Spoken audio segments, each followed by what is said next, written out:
আমি তখন আল খানসা হেফজখানায় পড়ি। বয়স ১৫ কিংবা ১৬ হবে। আমাদের হালাকায় এক মাঝবয়সী মহিলা ছিলেন, আফ্রিকান মহিলা। একদিন দোয়া কবুলের তালিম চলছিল। তখন সেই মহিলা কান্না করতে করতে বলেন, আমার মেয়ে অনেক জেদি। সে এমন কিছুর আবদার করছিল যা আমরা সবাই বুঝতাম যে বিষয়টা অসম্ভব। তার বয়স হচ্ছিল। তার জন্য আমাদের বংশীয় ছেলেদের কত প্রস্তাব আসে, কিন্তু সে রাজি হয় না। সে কালো চামড়ার, অনেক লম্বা আর স্বাস্থ্যবতী। আমাদের গোত্রে এমন মেয়ে মানে অনেক সুন্দরী। কিন্তু এই আরবে তো কালো স্বাস্থ্যবতী মেয়েরা সুন্দরী না।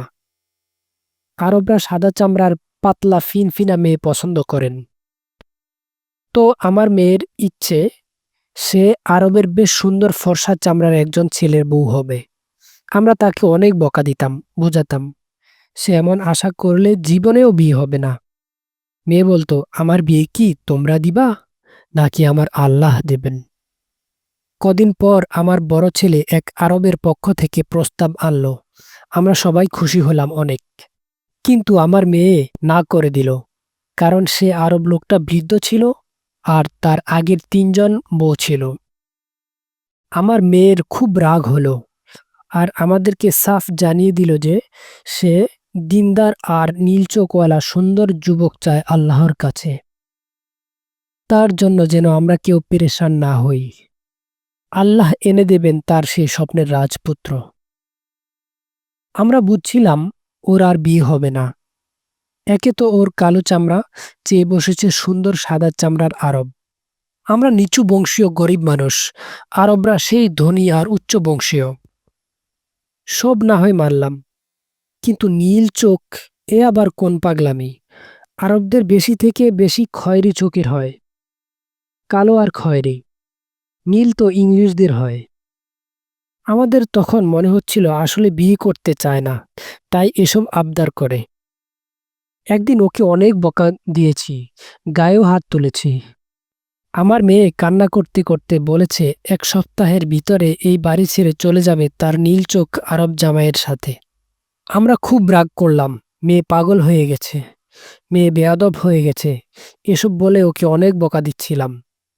সে ১ সপ্তাহ আমার মেয়ে অনেক কান্না করেছে। জায়নামাজ বিছিয়ে সারাক্ষণ সারা রাত সে কান্না করে তার রবের নিকট দোয়া করেছে। ঠিক ৭ দিনের দিন তার জন্য এক নীল চোখওয়ালা সুদর্শন আরব যুবকের পক্ষ থেকে বিয়ের প্রস্তাব এসেছে। আমরা সবাই এত বেশি খুশি হয়েছিলাম, ভাষায় প্রকাশ করার মতো না।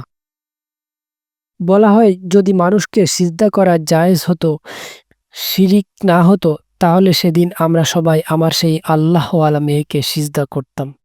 আমি অবাক হয়েছি আমার মেয়ের ইয়াকিন দেখে, ওর তাওয়াক্কুল দেখে, ওর দোয়ার ক্ষমতা দেখে। আমি বিয়ের দিন আমার মেয়েকে বলেছিলাম কি বলে সে আল্লাহর কাছে দোয়া করত।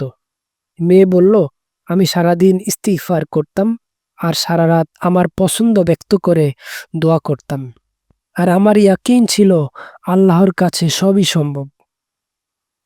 আজ ৮ থেকে ১০ বছর আমার মেয়ে অনেক সুখের সংসার করছে।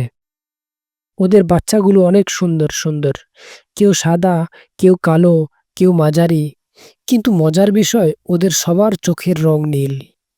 আমরা সবাই এক ঘোরের মাঝে চলে গিয়েছিলাম ভদ্র মহিলার এই গল্প শুনে। মহিলা প্রচুর কান্না করতে করতে গল্প বলছিলেন, আর আমরা মারাত্মক রকমের ইমোশনাল হয়ে পড়েছিলাম।